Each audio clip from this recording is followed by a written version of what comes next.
Hey everybody, TheJayMaymi here with Survive to Thrive TV. I'm glad that you're joining us today because I'm very excited about our guest. You know, when I created this show, Survive to Thrive, I wanted to have guests that really personified the idea of struggling, dealing with adversity, overcoming those challenges and deciding there's got to be something better out there, making decisions, taking action in order to thrive. And boy, do we have a guest today that really will be a source of inspiration to you.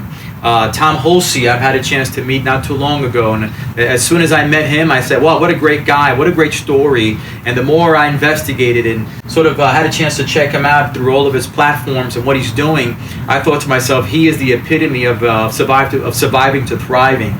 So I want you to enjoy this episode that we're going to have with Tom. Tom, just to get started with it, is a cancer survivor. You're about to hear a story of inspiration that will not only help you if you're dealing with cancer currently, but anyone that you know that might be dealing with it, or in the future will get the bad news. Like Tom got the news and it turned his whole perspective about life around. So without delaying any further, let me go ahead and introduce you to Tom Hulsey. Tom, welcome to the show.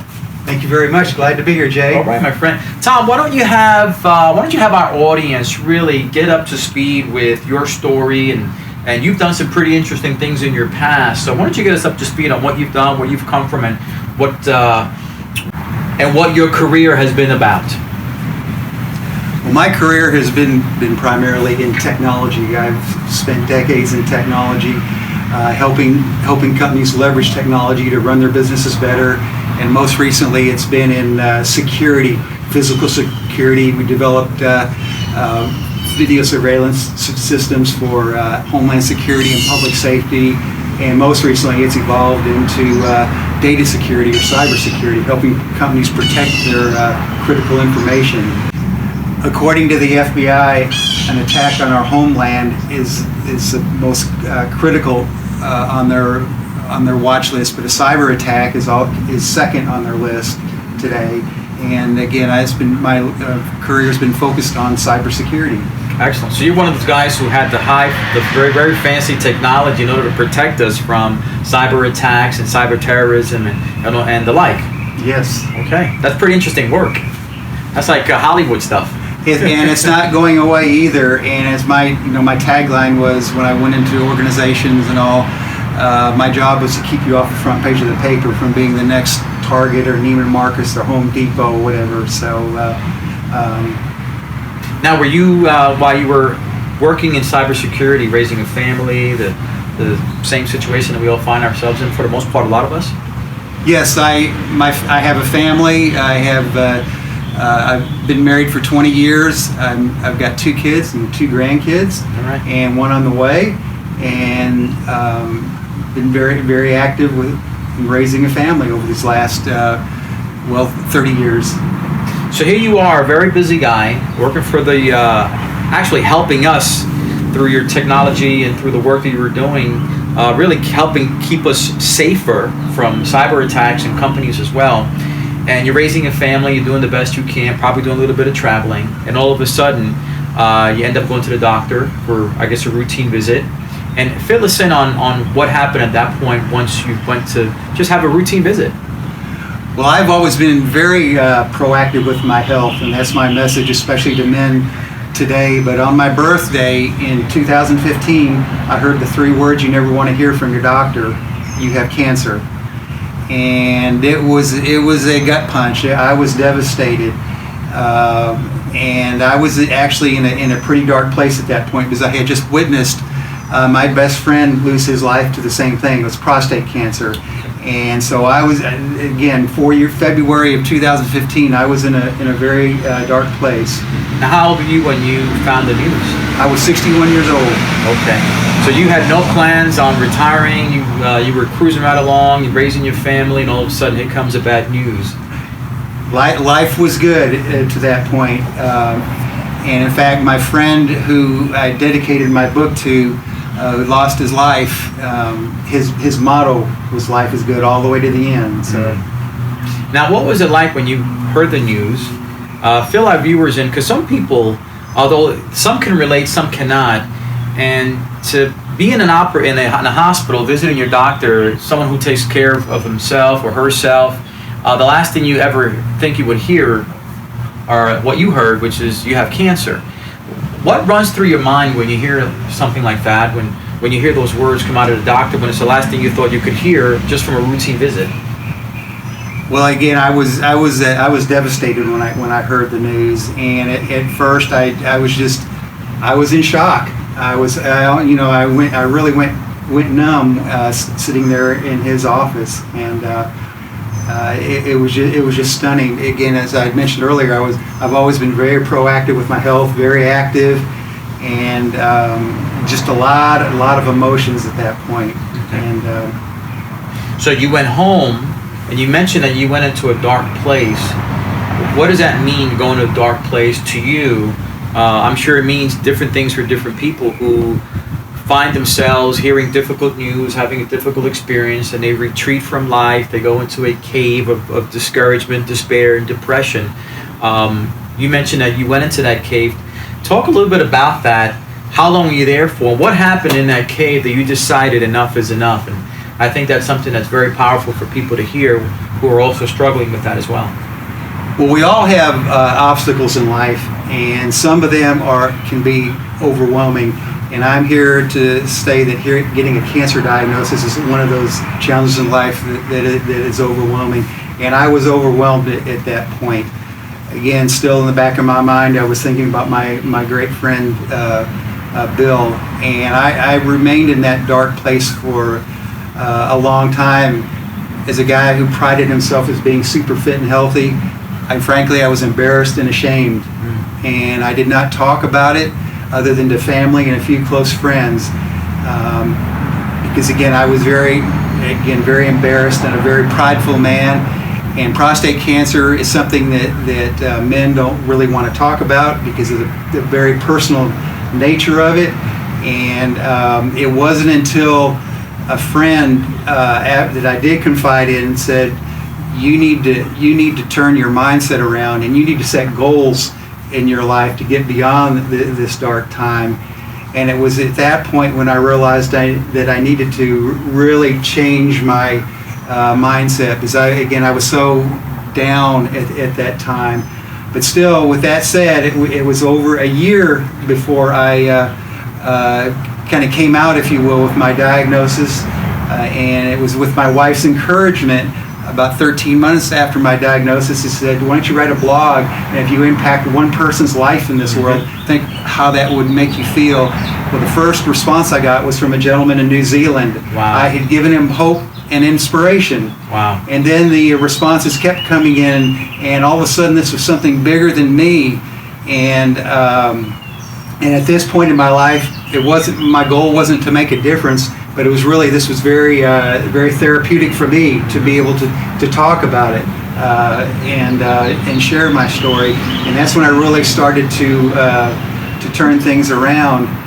And backing up for just a second, this blue wristband that I have on says 0 in prostate cancer, and this was given to me by my nurses on surgery day. I had no idea really what it meant or anything, but I just thought it was a cool looking wristband. And about the time I wrote my first blog, I started doing some due diligence research on it. Well, who is 0? And found out what they were all about. And I've kept this wristband on ever since, and it's a constant reminder to me of where I've been and why I am fighting for cancer victims today. Yeah, it's interesting. You go from having a very difficult, challenging experience. You mentioned you were sort of at that dark place for about a year, right? And so I want to ask you, what was happening during that year of really being in a place of discouragement, depression, probably wondering what my life was going to be from that moment on. But your adversity became the seed of an opportunity to help others. And while many would stay in that place, you decided to go beyond it. And as a result of that, you're helping tons of people all over the world, and you're part of all sorts of councils and organizations and really committees to help further the cause of cancer research. So you turned something that was unfortunate into something that is fortunate for others. And that's what it's about. But what was the trigger? What was the turning point when you decided after a year to even write the blog, and then having the success of one blog, going from that to multiple committees, social media platform, fundraising, all the stuff you do, plus your book. What was that turning point that you would say, if you've experienced it, someone else could experience that same turning point? Do you recall that? With the encouragement of a friend, my friend that I had mentioned earlier said, he knew I was an Ironman, and he said, you need to embrace the Ironman motto going forward, and that is anything is possible. And I decided to make that change. I set goals, and my long-term goals were to compete in another Ironman, and also be around to walk my daughter down the aisle. This was both of these events were in July of 2016, and I achieved both those goals. And when I was racing at Ironman, I represented Zero, helping create awareness and fundraising for them along the way. And it was through that I realized that my journey was really having an impact on other lives, and it's just kind of mushroomed from there. You know, it's interesting. I just didn't know that, but you were an Ironman competitor. Most people don't know what Ironman competitions are, let alone compete in them, and you were competing in them before cancer, and you went back to compete in them after cancer. That's powerful. That is a no-quit attitude. But one of the things you said that's very, very key, and I hope that all of you caught this, his way out was to set long-term goals.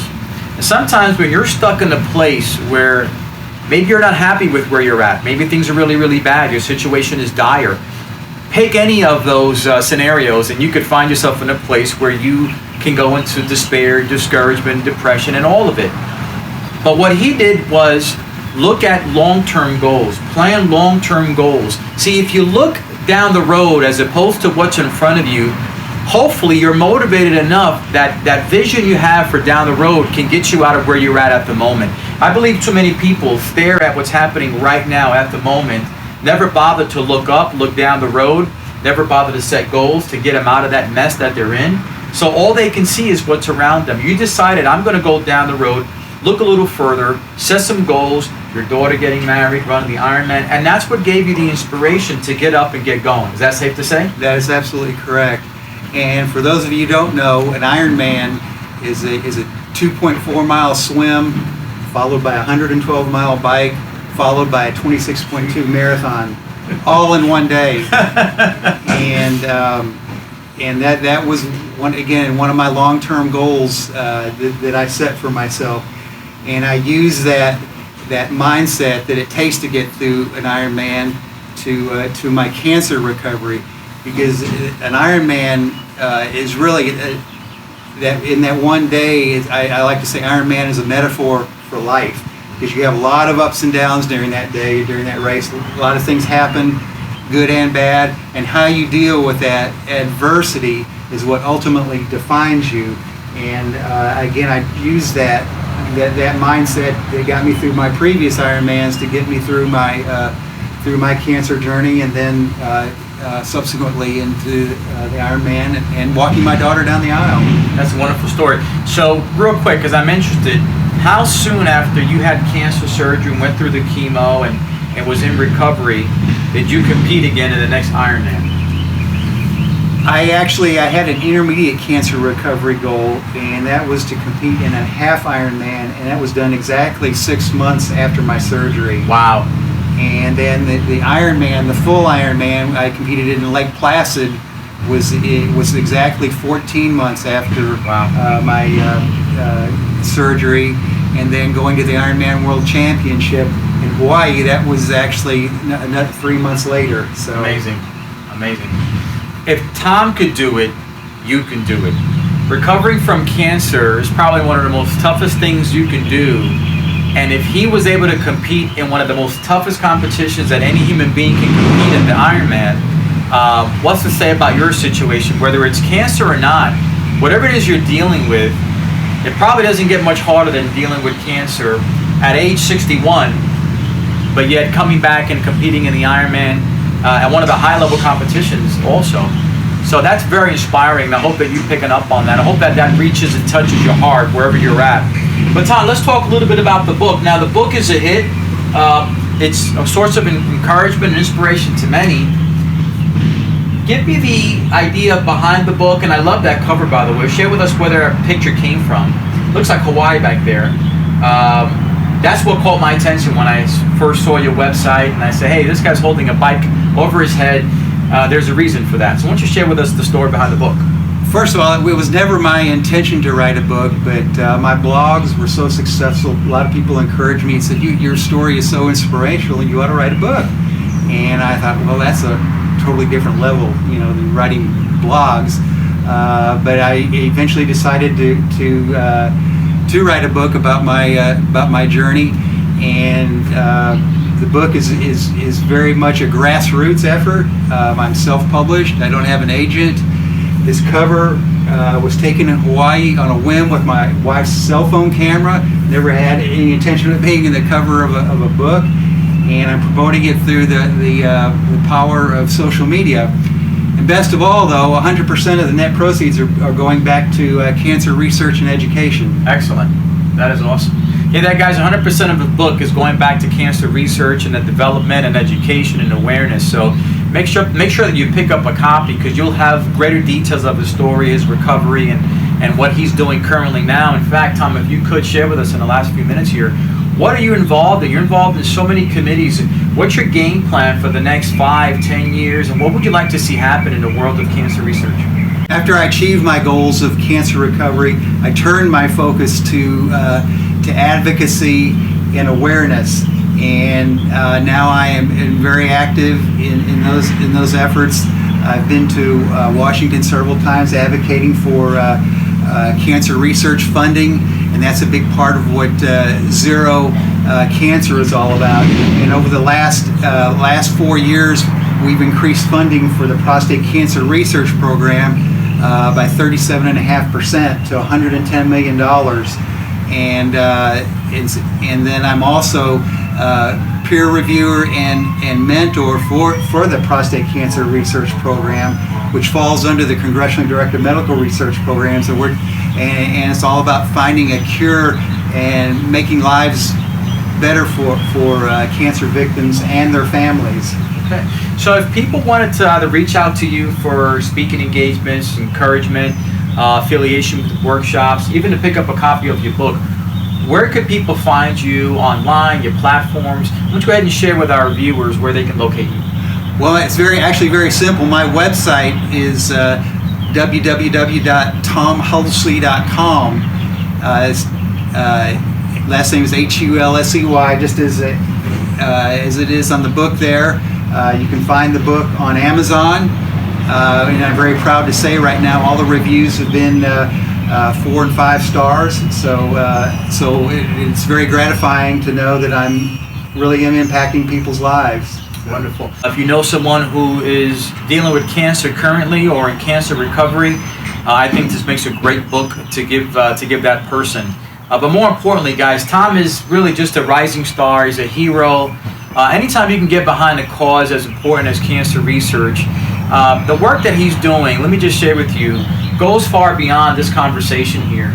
You may not be someone affected by cancer, and let's hope that never happens to you, but one day they may be someone that you know or related to, have a friend or someone that is an acquaintance that does struggle with cancer, and hearing those dreaded words that you have it.